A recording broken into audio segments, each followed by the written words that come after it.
beras, masak sampai airnya menyusut.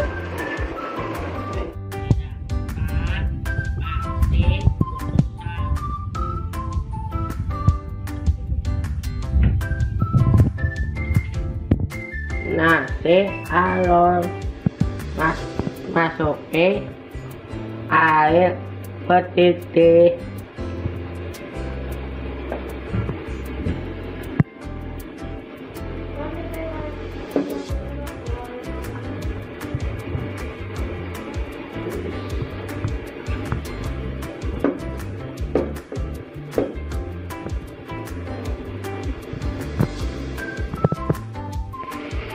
Tutup kukus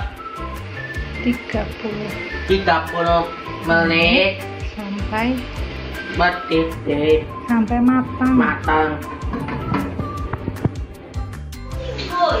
Nasi udah matang, Siap dimakan. siap makan.